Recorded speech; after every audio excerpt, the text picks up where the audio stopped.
আসসালামু আলাইকুম। আগের ক্লাসে আমরা মানুষের কার্যাবলী ও পরিবেশের অবনমন সম্পর্কে আলোচনা করেছিলাম এবং ওই চ্যাপ্টারটা পুরোটা শেষ হয়ে গেছিল। আশা করছি তোমরা ভালো করে বুঝতে পেরেছো চ্যাপ্টারটা। তো তোমাদের কোশ্চেন অ্যান্সার দিয়ে দিয়েছি, আমি শর্ট কোশ্চেনের অ্যান্সার দিয়ে দিয়েছি এবং ব্রড কোশ্চেন যেগুলো ইম্পর্টেন্ট সেগুলো তোমাদের আমি লিখে দিয়েছি।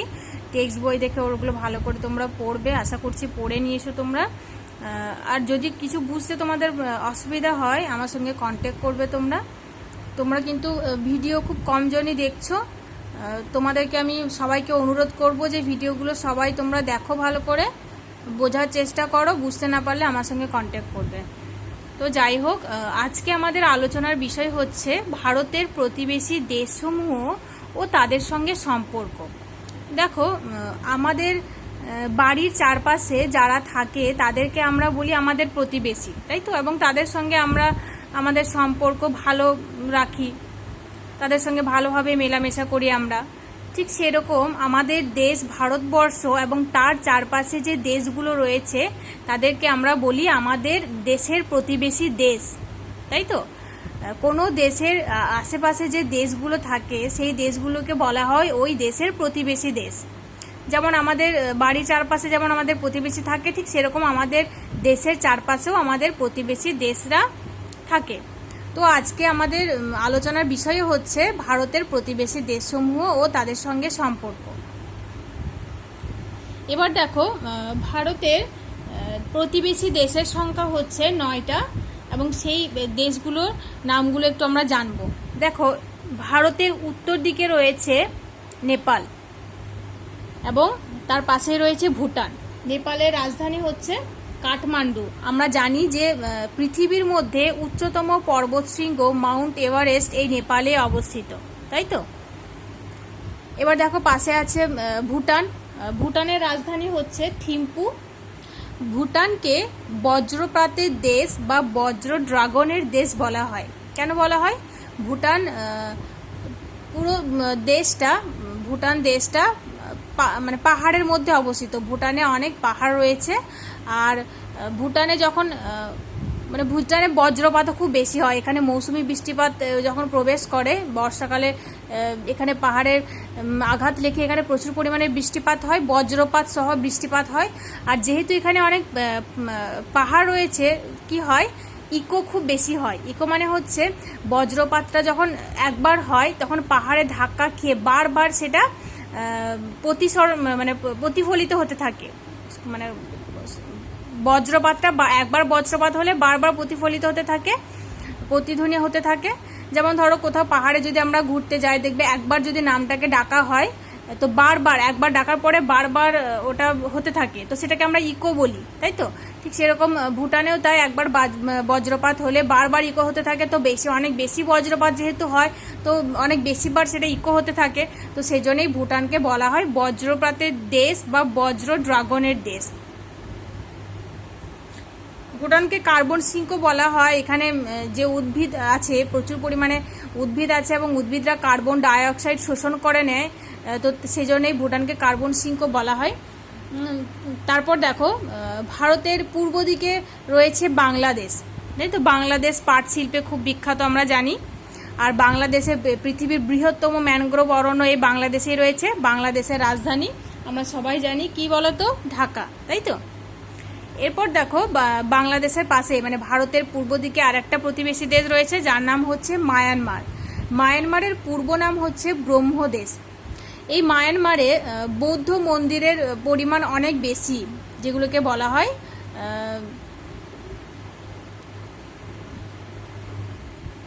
প্যাগোডা, তাই তো? তো এত বেশি পরিমাণে প্যাগোডা এখানে রয়েছে এবং ওখানকার ঘরবাড়িগুলো অনেকটা প্যাগোডার আদলে নির্মিত হয়। তো সেই জন্যই মায়ানমারকে প্যাগোডার দেশও বলা হয়। এই হলো উত্তর দিকে অবস্থিত প্রতিবেশী দেশ নেপাল, ভুটান। আর এখানে আমি চীনটা বলতে ভুলে গেছি। দেখো, এখানে ভারতের সব থেকে বড় প্রতিবেশী দেশ হচ্ছে চীন। চীনের রাজধানী হচ্ছে বেজিং। আর চীনের জনসংখ্যা সব থেকে বেশি, পৃথিবীর মধ্যে সব থেকে বেশি জনসংখ্যা হচ্ছে চীন, তাই তো? এরপর দেখো, ভারতের দক্ষিণ দিকে রয়েছে শ্রীলঙ্কা। শ্রীলঙ্কার প্রাকৃতিক সৌন্দর্যের জন্য শ্রীলঙ্কাকে প্রাচ্যের মুক্ত বলা হয়। এর সৌন্দর্য এতটাই শোভনীয় যে একে প্রাচ্যের মুক্ত বলা হয়। আর শ্রীলঙ্কায় অনেক মশলা চাষ হয়, তার মধ্যে একটা হচ্ছে দারুচিনি। দারুচিনি এত বেশি পরিমাণে চাষ হয় যে শ্রীলঙ্কাকে দারুচিনি দ্বীপও বলা হয়। এবার দেখো দক্ষিণ দিকে আরেকটা দেশ হচ্ছে মালদ্বীপ। মালদ্বীপ হচ্ছে ভারতের ক্ষুদ্রতম প্রতিবেশী দেশ, এটা মনে রাখবে। মালদ্বীপ হচ্ছে ভারতের ক্ষুদ্রতম প্রতিবেশী দেশ এবং ভারতের বৃহত্তম প্রতিবেশী দেশ হচ্ছে চীন।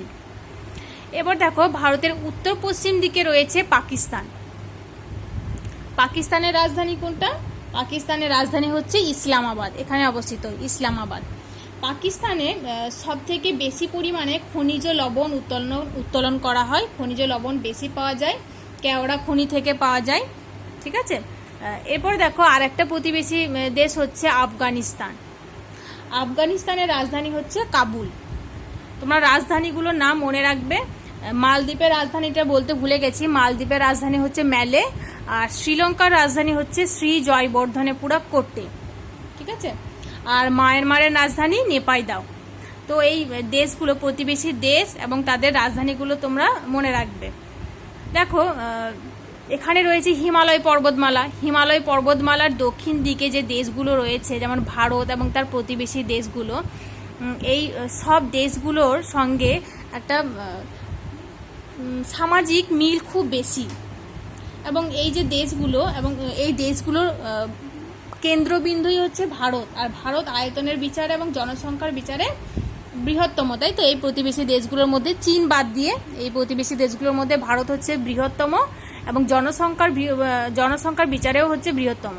তবে পৃথিবীর মধ্যে ভারত হচ্ছে সপ্তম বৃহত্তম দেশ এবং জনসংখ্যার বিচারে চীনের পরেই ভারতের স্থান। দ্বিতীয় বৃহত্তম জনসংখ্যা এখানেই রয়েছে ভারতে। চীন প্রথম এবং তারপরে রয়েছে ভারত, এটা মনে রাখবে তোমরা।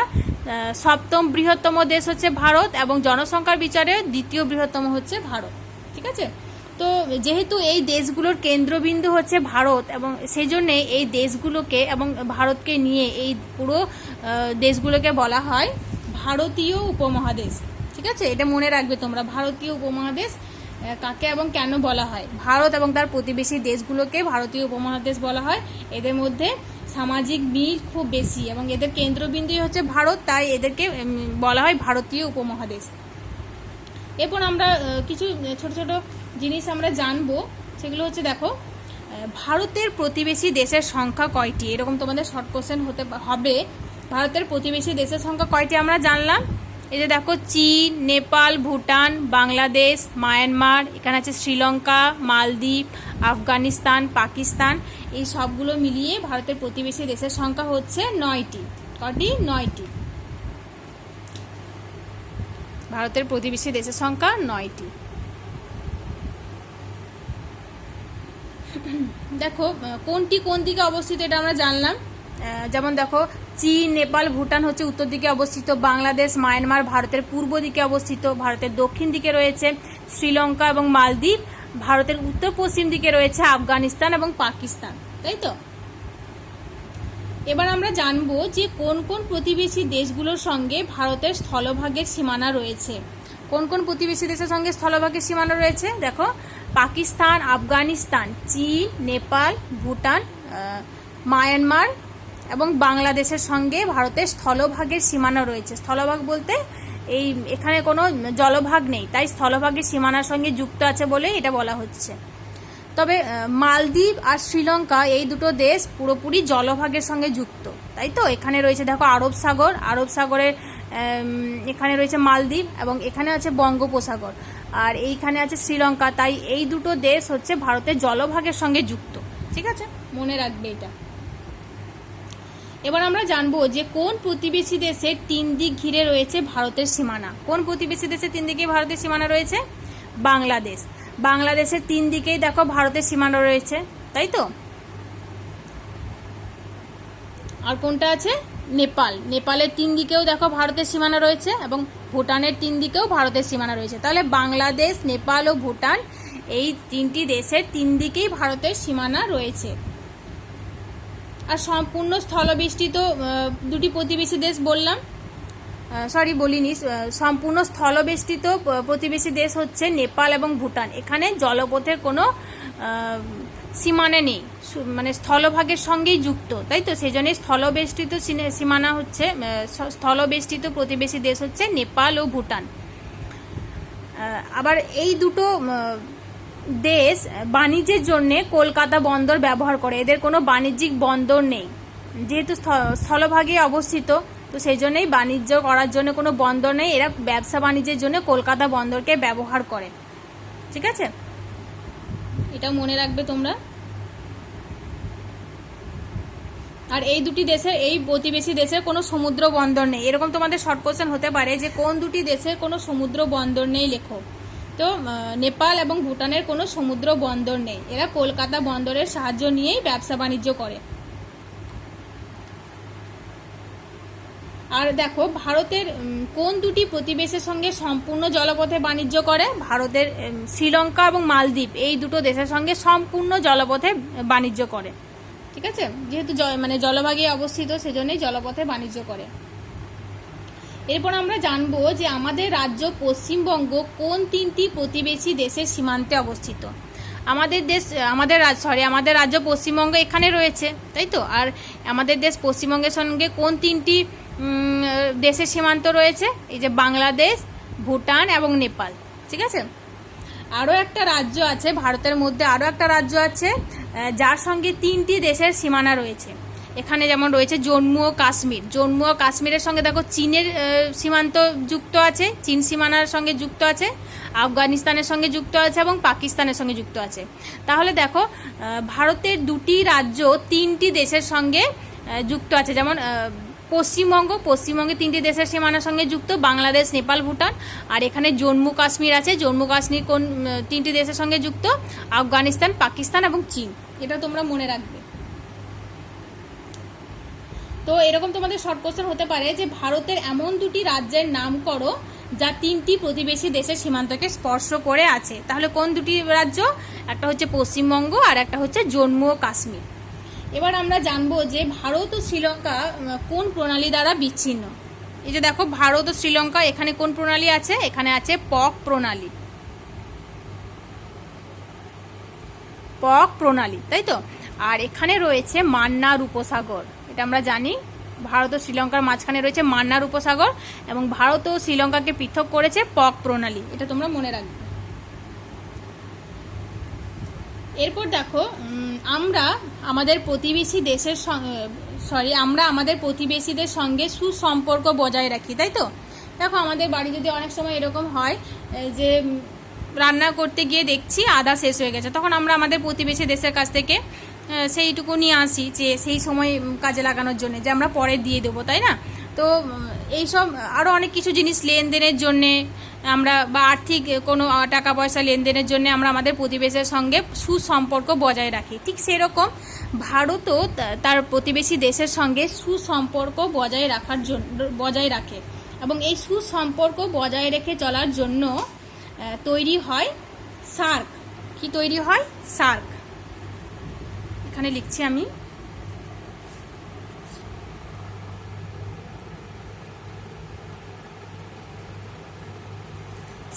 সার্কের ফুল ফর্ম হচ্ছে south Asian association for regional cooperation.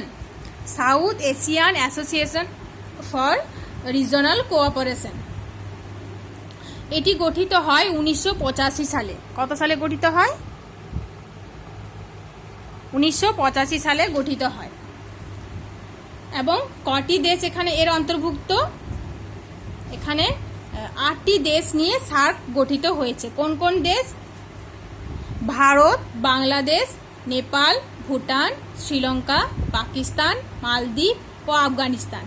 চীন কিন্তু সার্কের সদস্য নয়। এরকম তোমাদের কোশ্চেন হতে পারে যে কোন দেশ সার্কের সদস্য নেই, মানে কোন ভারতের কোন প্রতিবেশী দেশ সার্কের সদস্য নয়। চীন কিন্তু সার্কের সদস্য নয়। তো এই 8টি দেশ নিয়ে সার্ক গঠিত। আর সার্ক কবে গঠিত হয়? 1985 সালে গঠিত হয়। আর এর উদ্দেশ্য হচ্ছে ভারত ও তাদের প্রতিবেশী দেশের সঙ্গে সুসম্পর্ক বজায় রাখা এবং শান্তি বজায় রাখা, স্থায়িত্ব বজায় রাখা এবং অর্থনৈতিক উন্নতি ঘটানো, ব্যবসা বাণিজ্যের জন্য লেনদেন করা এবং বিভিন্ন ধরনের পণ্যদ্রব্য আদান প্রদান করা। যেমন ধরো ভারতে চা উৎপন্ন হয়, দার্জিলিং চা খুব বিখ্যাত, পৃথিবী বিখ্যাত। তাহলে ভারত কি করে, চা এবং আরও অন্যান্য জিনিসপত্র বিভিন্ন দেশে রপ্তানি করে। নেপালকে দিল, ভুটানকে দিল, পাকিস্তান আফগানিস্তানকে দিল। এবং সেই দেশের যেগুলো স্পেশাল জিনিস, যেমন পাকিস্তানে কার্পেট খুব ভালো হয়, তারপর ভুটান ফল প্রক্রিয়াকরণের জন্য বিখ্যাত, তাহলে ভুটানের ফল ভারত নিয়ে আসে, মানে ভারত আমদানি করে। তো এইরকম পণ্য আদান প্রদান হতে থাকে।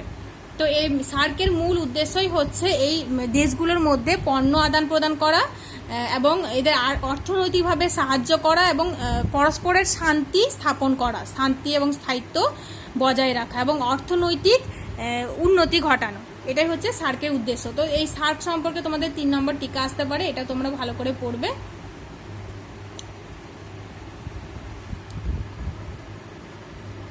এখন আমরা ভারতের প্রতিবেশী দেশ নেপাল সম্পর্কে একটু বিস্তারিত আলোচনা করব। নেপাল দেখো ভারতের উত্তর দিকে অবস্থিত প্রতিবেশী দেশ। নেপালের রাজধানী হচ্ছে কাঠমান্ডু, তাই তো? নেপালের কোনো সমুদ্র বন্দর নেই। নেপাল ব্যবসা বাণিজ্যের জন্য কলকাতা বন্দরকে সাহায্য নেয়, কলকাতা বন্দরের সাহায্যে ব্যবসা বাণিজ্য করে। নেপালের প্রধান ভাষা হচ্ছে নেপালি।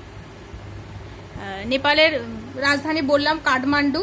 আর নেপালের উচ্চতম পর্বতশৃঙ্গ তোমরা জানো মাউন্ট এভারেস্ট, যার উচ্চতা ৮,৮৪৮ মিটার। এটি পৃথিবীরও উচ্চতম শৃঙ্গ, তাই তো, মাউন্ট এভারেস্ট। নেপালের প্রধান নদী কোনটা? নেপালের প্রধান নদী হচ্ছে কালীগণ্ডক। এখানকার প্রধান কৃষিজ ফসল আমরা জানব ধান, গম, পাট, ভুট্টা, আখ, জোয়ার, কার্পাস, কমলালেবু এখানকার প্রধান কৃষিজ ফসল। এছাড়াও আরও অন্যান্য ফলের চাষও এখানে হয় কমলালেবু ছাড়াও। এবার দেখো নেপালের প্রধান প্রধান শিল্পগুলো একটু আমরা জেনে নিই। নেপালের কাগজ শিল্প, পর্যটন শিল্প, পাট শিল্প, সুতি বস্ত্র শিল্প, চিনি শিল্প, চর্ম শিল্প এবং দেশলাই শিল্প বিখ্যাত। এছাড়াও আরও অন্যান্য শিল্প এখানে গড়ে উঠেছে, যেমন পাট শিল্প বললাম। আর এখানকার সবথেকে বিখ্যাত শিল্প হচ্ছে, মূল শিল্প এখানকার হচ্ছে পর্যটন শিল্প। দেখো নেপাল হচ্ছে খুবই সুন্দর একটা দেশ। তো নেপাল পর্যটন শিল্পে এতটাই বিখ্যাত যে প্রতি বছর প্রচুর পরিমাণে বিদেশি মুদ্রা অর্জন করে এই পর্যটন শিল্পের মাধ্যমে। আর এই পর্যটন শিল্পই হচ্ছে নেপালের বিদেশি মুদ্রা আহরণের একটা বৃহত্তম উৎস। যেহেতু পৃথিবীর 10টা পর্বতশৃঙ্গের মধ্যেই 8টা নেপালে অবস্থিত, তো সেই সুন্দর দৃশ্য দেখার জন্যই প্রতি বছর হাজার হাজার পর্যটকরা নেপালে পর্যটন করতে আসে এবং সারা পৃথিবীর পর্বতারোহীরা নেপালে পর্বত আরোহণ করতে আসে, এই মাউন্ট এভারেস্টে চড়তে আসে, আরোহণ করতে আসে। তো সেই জন্যই প্রতি বছর এখানে অনেক ভিড় হয়। পৃথিবীর উচ্চতম পর্বতশৃঙ্গ ওই যে বললাম মাউন্ট এভারেস্ট এখানেই রয়েছে, তো সেই জন্যই পর্বতারোহীদেরকে বিশেষভাবে আকর্ষণ করে। তো আর এখানে নেপালের কাঠমান্ডু, নাগারকোট, পোখরা, লুম্বিনী, অন্নপূর্ণা এসব নেপালের দর্শনীয় স্থান, মানে অনেক আকর্ষণীয় স্থান এবং বিভিন্ন পর্যটন হাব এখানে রয়েছে। অনেক রেস্টুরেন্ট রয়েছে, বড় বড় হোটেল রয়েছে এখানে থাকার জন্য, যেগুলো পর্যটকদেরকে অনেক আকর্ষিত করে। তো সেই জন্যই নেপালের পর্যটন শিল্প বিখ্যাত হয়েছে। এছাড়াও এখানকার সরকারের এই শিল্পের জন্য উদার হস্তে বিভিন্ন প্রকল্প গ্রহণ করার জন্য পর্যটন শিল্প উন্নতি লাভ করেছে। তো এরকম তোমাদের কোশ্চেন হতে পারে যে নেপালে পর্যটন শিল্প উন্নতি লাভ করেছে কেন, 3 নম্বর কোশ্চেন হতে পারে, এটা তোমরা ভালো করে পড়বে। দেখো এবার আমরা নেপালের প্রধান প্রধান শহর সম্পর্কে একটু জেনে নেব। নেপালের প্রধান শহর হচ্ছে পোখরা, বিরাটনগর, জনকপুর, এগুলো হচ্ছে নেপালের প্রধান প্রধান শহর। তো আমরা নেপালটা সম্পর্কে মোটামুটি জানলাম। কোনো অসুবিধা হলে আমাকে আবার জিজ্ঞেস করো। এখন আমরা ভারতের আরেকটি প্রতিবেশী দেশ ভুটান সম্পর্কে বিস্তারিতভাবে আলোচনা করব। এটা হচ্ছে ভুটান।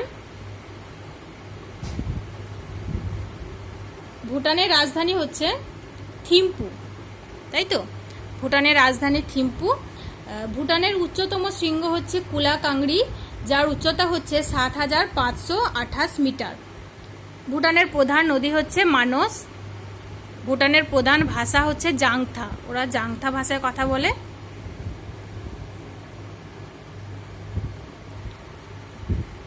ভুটানের প্রধান কৃষিজ ফসল হচ্ছে গম, যব, বার্লি, ভুট্টা, বড় এলাচ, কমলা লেবু।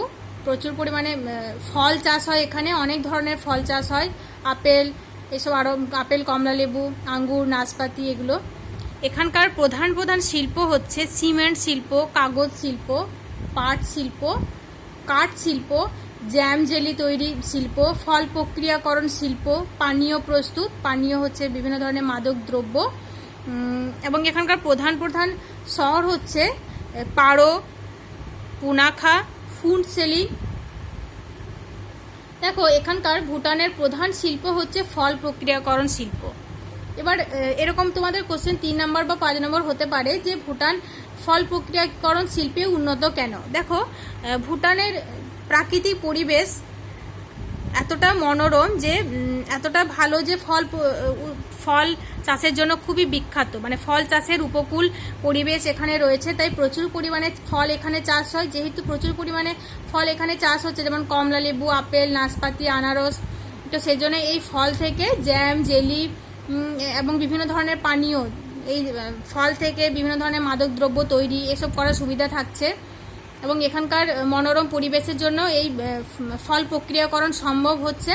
এবং বিশ্বের বাজারে এই ফলজাত দ্রব্যগুলোর ব্যাপক চাহিদা রয়েছে। মানে এই ভুটানের ফলজাত যে দ্রব্যগুলো, জ্যাম, জেলি, আচার, এসব মানে ভারত এবং তার প্রতিবেশী দেশ এবং পৃথিবীর বিভিন্ন দেশে রপ্তানি করার সুবিধা রয়েছে। তো সেই জন্যেই এখানে ফল প্রক্রিয়াকরণ শিল্প গড়ে উঠতে পেরেছে এবং এখানকার সরকারের সাহায্য সহযোগিতা এবং এখানে আরও অন্যান্য বড় ব্যবসায়ীদের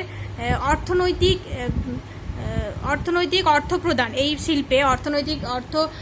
এই শিল্পে, উন্নতির জন্য, মানে উন্নতি ঘটাতে পেরেছে আর কি। তো এই হলো ভুটানের ফল প্রক্রিয়াকরণ শিল্প, এটা তোমরা ভালো করে পড়বে।